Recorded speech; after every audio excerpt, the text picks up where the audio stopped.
गणेश की जय, बोलो बजरंगबली की जय। हम लोग गोल बाजार में हनुमान मंदिर के पास में है। यह इतिहास है बहुत ज्यादा। अभी मेरे साथ में देख रहे हैं जय भारत बैंड पार्टी। राजनांदगांव से ये पार्टी आई है। 78 साल से ये पार्टी छत्तीसगढ़ में अपना नाम कमा रही है। गणेश खंडेलवाल जी ने इनको बुलवाया है, अशोक खंडेलवाल जी ने बुलाया। क्या कुछ कहेंगे गणेश भैया, किसने बुलाया और क्या पर्पस है इनको बुलाने का उद्देश्य? छत्तीसगढ़ में इतिहास रखने वाले श्री प्रदीप मिश्रा जी जो कथा कराए, आदरणीय विशाल खंडेलवाल जी इसके आयोजक संयोजक करता धरता है। हम तो सिर्फ उनके आदेश का पालन करे हैं और हमने छत्तीसगढ़ में प्रथम जय भारत बैंड पार्टी जो छत्तीसगढ़ में इतिहास रखती है और पुराने गानों के बादशाह कहलाते हैं, हमारे आदरणीय मुन्ना भैया जो इनके बड़े भाई है।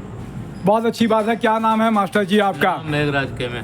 मेघराज जी, कैसे शुरू हुआ ये सफर आपका जय भारत पार्टी का? हमको 78 साल हो गए। अच्छा जी।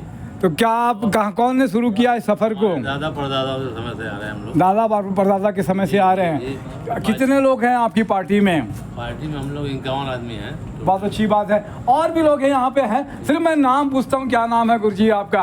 आशीष राठौर, विजेंद्र यादव, भावेश खंडेलवाल, कैलाश राव, अभिषेक के में, अशोक खंडेलवाल, योगेश शर्मा। बहुत अच्छी बात है। तो सभी लोग के साथ में हनुमान जी की कृपा है। महाराज श्री एक मालिक तेरे बंदे हम, ये धुन सुनते हैं इस पार्टी के सभी लोग से बहुत अच्छा आनंद आएगा।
इसी तरीके से बैंड पार्टी का ज़माना अब बहुत कुछ, हालांकि ये प्रतिभा जो है और ये ओरिजिनलिटी है, स्वाभाविक है और बहुत ही आनंद आता है। तो बैंड पार्टियाँ आगे बढ़े, लोग इनको बुलाएं डीजे और दूसरे संगीत से अच्छा। तो आप सब लोगों ने समय दिया। अशोक खंडेलवाल जी, गणेश खंडेलवाल जी का भी आभार। मैं तपेश जैन नरेंद्र ठाकुर के साथ में बोले भगवान गणेश की जय।